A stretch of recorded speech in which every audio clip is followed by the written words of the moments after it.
வணக்கம். மலையாள மௌனகுரு ஜோதிட நிலையத்திலிருந்து ஜோதிடர் சரவணன்.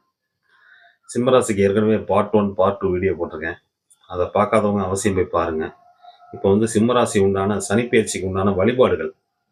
இந்த வழிபாடுகள் பண்ணும்போது கொஞ்சம் லைஃப்ல வந்து நெறைய விஷயங்கள் சக்சஸ் பண்ணலாம். இது கொஞ்சம் அவசியம் பண்ணுங்க. இப்போ வந்து முதல்ல சிம்மராசிக்காரவங்க வந்து முதல்ல பண்ணக்கூடிய வழிபாடு ஆஞ்சநேயர் வழிபாடு. சிவில் சர்வீஸ்ல இருக்கவங்க, சில நிலைகள்ல நல்லா மனம் வந்து ஒருமையா இருக்கணும். நெறைய எக்ஸாம்ல வந்து நல்லா படிச்சுட்டு இருக்கவங்க, அடுத்து என்ன பண்ணணும் அப்படின்னு இருக்கவங்க எல்லாருமே ஸ்ரீராம ஜெயம் எழுதுங்க. நான் சொல்றது வந்து ஒரு சாதாரணமா தெரியும். சாதாரணமா ஒரு 100 தடவனாவது ஒரு நாளைக்கு எழுதுங்க. இது வந்து மிகப்பெரிய ஒரு பலம். மனச வந்து ஒருநிலைப்படுத்துறதுக்கு இந்த ஸ்ரீராம ஜெயம் வந்து மிகப்பெரிய ஒரு வரமா அமையும். அது எழுதி பாருங்க. அதுக்கப்புறம் உங்களோட சாதனைகள் எப்படி சோதனைகள் எல்லாம் சாதனைகளா மாத்தலாம். சாதாரண ஒரு சின்ன விஷயம் தான். இது வந்து உட்காந்து எழுதணும். ஒரு 100 தடவையோ, 1000 தடவையோ பொறுமையா உங்களோட எழுதிட்டு அதுக்கப்புறம் படிப்புல உட்காருங்க. அழகா மனசு வந்து அந்த படிப்புல லயித்து நம்ம உட்காந்து படிச்சிடலாம். அதனால அது ரொம்ப முக்கியம்.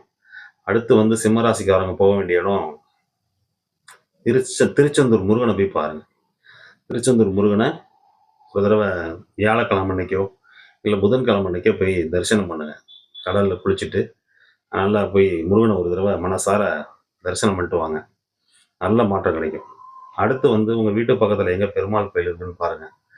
அந்த பெருமாள் கோயிலுக்கு துளசி கொஞ்சம் வாங்கிட்டு போய், அங்க பெருமாள் கோயில்ல வந்து உங்க வீட்டுக்கு பக்கத்துல உள்ள கோயிலா இருக்கணும். பழைய காலத்து கோயிலா இருந்தா, அங்க வழிபாடு பண்ணுங்க. ஒரு அர்ச்சனை பண்ணிட்டு, அது பண்ணிட்டு, அதுக்கப்புறம் புது முயற்சியில இறங்குறவங்க. வீட்ட விட்டு வெளிய போய் படிக்கிறவங்க, மருத்துவத் துறைக்கு போறவங்க, அதிகமா இந்த மாரி விஷயம் பண்றவங்க வந்து ஒரு ஒரு பாசிட்டிவான சக்சஸோட தான் திரும்பி வருவீங்க. இத பண்ணிட்டு வந்தீங்கன்னா. அதனால இத அவசியம் பண்ணுங்க. அடுத்து திருமணத்துக்காக காத்துட்டு இருக்க கன்னி பெண்கள். இவங்களுக்கு என்னன்னா, பசுமாட்டுக்கு வெல்லமும், அகத்திக்கீரையும் வாங்கி குடுங்க. பச்சரிசி, வெல்லம், அகத்திக்கீரை. இத 3யுமே அதிகமா குடுங்க பசுமாட்டுக்கு. இது வந்து மிகப்பெரிய திருமணம் சார்ந்த விஷயங்கள்ல டக்குனு கைகூடும்.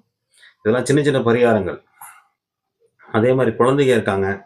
இப்ப வந்து 10த், +1, +2 படிக்கிறவங்க வந்து ஒரு கோயிலுக்கு பக்கத்துல உள்ள இடத்துல வந்து எறும்புக்கு தீனி போடுங்க. அதாவது பச்சரிசிய வெல்லத்தோட மிக்ஸ் பண்ணி நல்லா சுத்தமான பச்சரிசியா இருக்கணும். அந்த பச்சரிசி எடுத்துட்டு போய் வெல்லத்தோட மிக்ஸ் பண்ணி, அங்க ஒரு மரத்துல எங்கேயாவது இருந்தா தூவி விட்டுருவாங்க. அருமையா அந்த சனி தோஷத்துலருந்து நீங்கி, நல்லா குழந்தைங்க படிப்பாங்க. இதெல்லாம் சின்ன சின்ன பரிகாரங்கள். இத செஞ்சு பாருங்க. மிக